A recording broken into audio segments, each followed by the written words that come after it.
Hey guys, welcome back to the next part of our series. Today we're going to continue with our character and we're going to start working on the actual texturing of the thing, because right now we again only have some nice base for the character, but we don't have a lot of information for it, right? So one thing that you can notice here is that the paint layer here is this cloth layer is actually affecting the texture of my element. I think we've talked about this before. So I'm just going to go here with my black brush and carefully get rid of most of it, so we don't get a double like transform there. So that right there, that's a problem. Let's just fix it there. Oh, let's paint this in again. There we go. So again, those are the kind of things that you need to be taking care of in case there's like big issues. There we go. Because again, we don't want this double transformation for the cape. We want the cape to be very, very soft in this case. Cool. If I miss a spot, I'll fix it later. But here's the basic deal of what we want to do. One of the main issues with texturing is that we lose a lot of the depth and of the peaks and valleys that we've sculpted with our character when we do this kind of thing. So one of the great or easiest techniques that we can use is fill in the valleys, like fill in any cavity of the character and give it a little bit more depth, make it darker, and grab all the peaks of the element as well and give them a little bit more shine, a little bit more highlight. This is a technique that I use quite a bit when I'm painting like real life miniatures, and it works really, really well for characters. So let's start here. I'm gonna go first to the cloth, right? To the brown and beige cloth. Now we could actually, I think we can grab the cape and the skin, not the skin, and the cloth. We could grab both of them and have them in a group and then modify everything for the group. But I think it's faster if we do it this way. So I'm gonna go here to the cloth. Let me select this guy and I'm gonna add a new layer, a new fill layer actually. And this fill layer will be a darker color of what the original one is. So probably something like this. Not super dark, but just dark enough. And don't go to black, because black is the darkest we can go in color, and we don't want to hit that point just yet. Now I'm gonna get rid of height, roughness, metalness, and normal map, because we again don't need that information right now. I'm gonna grab this element, gonna select black mask, right click again, add generator, and let's add a simple dirt generator. You're gonna see that what's gonna happen is that we're gonna get dirt in every single area of our cloth right there. Now, of course, it's not gonna be as visible here on the brown cloth because the color is not as contrasty, right? But it's gonna be very, very obvious here on the armpits, right? So what I'm gonna do now is I'm gonna change the blending mode into another one, and you can just click one and start moving around until you find one that you think it looks good. For me, multiply is usually the best one, because what multiply does is it actually multiplies the colors from the bottom layer with the colors from the upper layer, and it gives you a nice transition without getting rid of the colors from the original layer. So it's a really, really nice element that we can use. Now, I know that our solder is actually really clean, but that doesn't mean that the cloth is going to be completely clean. So now that we have that, we can play with the multiply adjuster and move this slightly. So let's go to like 40. And that looks really, really good. One way to check this is go into your C key and change the channel until you hit the base color, and you should see a nice definition of elements right there. Because sometimes the highlights and the light won't allow you to see everything very nicely. And look at that. Look at the amazing color variation that we have. That's exactly what we're looking for. Now, the only issue is that I feel like it's a little bit too dirty here on the armpits. So what we can do now is I can add a new paint layer and use a brush. I usually like using a brush that's a slightly, what's the word? Jaggedy, like this dirt one, and get rid of some of the dirt there on the shoulder. Just so that it's not super dirty. Same thing here, like you can see there's a lot of dirt in there. So just paint white to get rid of a little bit of that element there. So we can have a little bit of dirt, but not that much, right? We want things to be balanced. Same thing here on the back, like let's get rid of a little bit of that. Everything else looks good. I think it's a good position. Now we're gonna go for the highlights, and for the highlights it's something very similar. Let's call this dirt, and let's add one more fill layer. In this case, I'm gonna grab the same color that we have, the same beige color that we have, and you're gonna see why in just a second. And with this beige color, I'm going to change the blending mode to something called, where is it? Linear Dodge. And what Linear Dodge does, it adds the color on top. You can see how it shines quite a bit here. So it multiplies the color and it keeps the same margin without hitting the white. We don't want to hit the white. We want to keep it lower than white because white's our highest point in regards to luminosity. And we need to make sure not to go all the way there. And this one, I'm going to do something very similar. I'm going to add a black mask. I'm going to go into my generators and I'm going to add a metal edgeware. Metal edgeware is really, really good. So I'm going to go here into the metal edgeware. There we go. What that's going to do is it's going to hit all the highlights of my cloth and it's going to look really, really nice. However, this is way too much, right? So what I'm going to do is I'm going to reduce the amount of wear. Probably something like that is good. I'm going to reduce the contrast as well because I want this highlight to be very, very soft. And then this is very important. You're going to reduce the amount of opacity way, way down, probably to like a 5 or something. Because we only want a little bit of definition. See that? It's very, very simple. And even that, I think it's a little bit too much. So maybe what I'm going to do is I'm going to go down here. I'm going to start lowering the luminosity of the color so that it's not as bright and the multiplication doesn't increase it that much.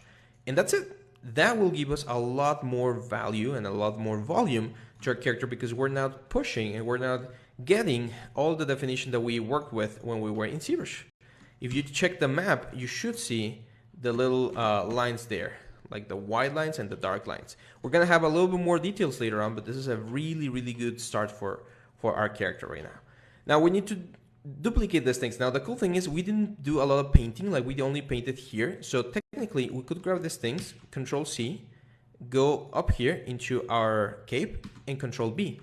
And it's the same process, like everything should work exactly the same. I mean, you can see here that we get this very nice looking gray line going all around our character, giving us a little bit more definition. Now, I think for this particular piece, that's a little bit too much, so I'm going to lower this slightly so it's not as prominent. But look at the difference between not having and having the definition. Like, it really brings the character into life right here.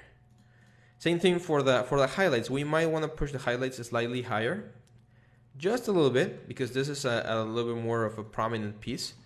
Right there. I think that works really good. And now what I'm going to do is I'm going to go here into this highlights. I'm going to add a paint layer and I'm going to get rid of a couple of them. Like I don't want to have highlights all over the place. I do want to have a little bit of damage in certain areas, especially like the folds here and there. But we don't want this to be all over the place. That's one of the secrets of the texturing here in Substance Painter. If you let the generators do all the job, what's going to happen is everything's going to look super symmetrical and super repetitive. It's going to be super obvious that you're using the metal edgeware to give your cape, in this case, the definition that you're looking for. But if you actually take the time to erase a couple of those lines in certain areas, it's going to look very, very natural, very, very nice. For instance, here, I would expect a little bit more of damage because that's where the belt is constantly pushing and pulling, right? Now, one more thing I'm going to do is I'm actually going to go in here. I'm going to select a filter and I'm going to blur these lines a little bit. So I'm going to select a blur filter and that should blur the lines slightly. You can see from this to this. Now, this is a little bit too much, so I'm going to go to like 0.2 or something. There we go. And look at the difference. This is very crisp, very weird looking. This is a lot softer, a lot nicer. I think we did go a little bit too high, so let's lower this a little bit. And there we go. So again, we're winning, or we're getting a lot of definition from very, very simple processes for the whole thing. Now I'm going to jump to the leather, and the leather we can actually do everything at the same time. So I'm going to go here to the top side of the leather, and I'm going to add one color. And when you have fresh leather, you usually get this beige looking color. So I'm going to grab this beige looking color, probably a little bit more orange, something like this. And I'm going to say add black mask. And in this case, I am gonna use let's use the, what's it called, the metal edgeware. So I'm gonna use a metal edgeware to get the damage on the leather. See there? Let's of course lower this to something like that. I think it's good. And now here's the secret. We're gonna use a semi-advanced technique, which is multiplying masks between each other.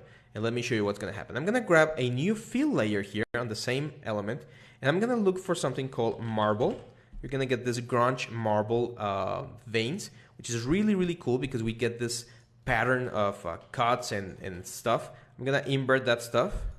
So imagine if that was like texture for the element. That would be really cool, right? However, it's all over the place, and I only want this to be in certain areas. What can I do? I can, of course, multiply this, and this will break down. See how it breaks everything down in a very, very nice way. We're gonna get a very cool variation for the leather all over the place. Now, of course, we can now control the metal edge wear to see how much damage we want. So for instance, I think something like that for this particular instance is really good. And yeah, now one thing I'm gonna do is this should go slightly in. So I'm gonna push this super slight, so maybe like minus 0.01, just almost nothing, maybe 0.2, because I want this to be as if the leather is actually going inside the element. And we're gonna change this again into like a linear dodge kind of thing, and we're gonna reduce the color. See that? That's really nice decay going on. Like that's perfect. That's exactly the kind of thing that we're looking for. It gives a lot of variation to our elements, and it makes it look really, really nice without us having to worry too much about actually painting the stuff, right? Like we don't have to go in and paint all the texture because the generators are doing all the work for ourselves. Now, this is not it, of course. I should have probably added the dirt first, so I'm just gonna add in this case, a very dark red thing here. Let's multiply this so that we get a very dark, it's pretty much black. And we're gonna add a black mask here. Let's add a generator and let's do a dirt. There we go. So that's gonna dirty up all of our elements here. Let's increase this just a little bit, and then of course lower this, because we just want this to give us a little bit of extra variation on the color. Like this should give us a couple of extra spots here and there and make sure everything pops very, very nicely. Now what I'm gonna do is I'm actually gonna go back here into my fill layer. I'm gonna add a new paint layer. I'm gonna start getting rid of areas that I don't want damage to be. So for instance, oh wait, something happened because these belts should have been cleaner, remember?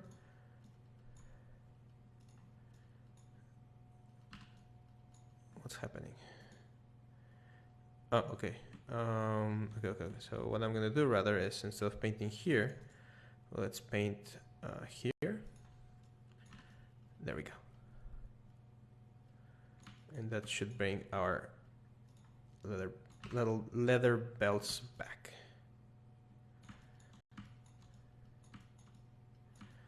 So I'm gonna paint all of this here. I know there's like an extra mask on the top, but I'm gonna paint here first, and then once we go back here and paint the white mask, we should be uncovering our belts. There we go. I was a little bit worried because it looked really, really weird. Cool, perfect. So now we go back to this thing right here, and we can increase. Well, no, I actually don't want to increase it. Now what I can do is I can go here into my brushes again, and I can grab my dirt brush, for instance, and I can go in and give it a specific damage that I needed to have. For instance, this part right here, maybe like a big chunk is missing there. I think I'm gonna push this even slightly farther in. Yeah, just a little bit. See, so that we get a little bit of markings on the element, and that's gonna I don't know. That's a little bit too much. Maybe 0.06. I think that's better. So it's not super exaggerated. Let's do a quick check here because I'm working at 2K. I usually like to work at 2K because it's faster. Otherwise, your graphics card gets really put into a test. So with this, I should be able to see how nice or not so nice the depth is going to look. And then I'll just switch back to 2K. You can see that it's taking quite a bit of time because it needs to calculate every single layer that we have at that resolution. See, so that's perfect. I even think that's a little bit too much. So that means that I was better at 0.3 probably. Yeah, that's way better. That's more realistic.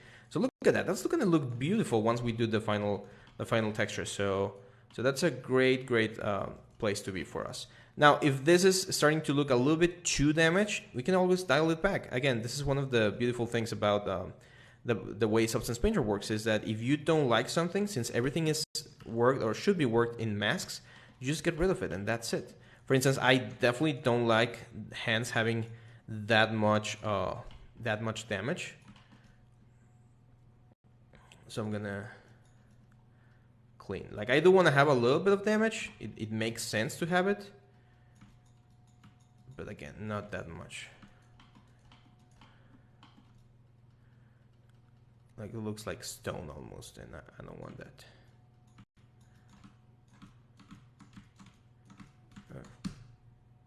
Switch the light there to work a little bit better. A couple of dents here and there. That's gonna look really good. It already looks really good, right, on the high poly, so that's fine. Now we can add one extra layer of details here by using another fill layer. I believe there's one where we get like organic noises. Like if you look for noise, there's gonna be like this kind of stuff, and we can look for some sort of stone. Yeah, this one, scratches. Scratches are really good, so let's invert this. See that we get very nice looking scratches. We can change the balance so that we only get like very sharp scratches here and there, and then we can just make this slightly lower. It's gonna give a very nice texture to the whole thing, again without having to worry too much about everything here. Let's up the contrast, lower the balance a little bit. Maybe lower the intensity here a little bit more. But again, look at that. Like, just that little thing, it changes completely how the whole thing looks, and it makes it look a lot more nice, or a lot nicer. There's a couple more things that I want to do before we finish the whole thing. But I'm going to stop the video right here, guys. And in the next one, we're going to work with the metals. And after that, we're going to jump and do a final pass on the cloth and on pretty much every single prop before we jump onto the head. So hang on tight, and I'll see you back on the next video. Bye-bye.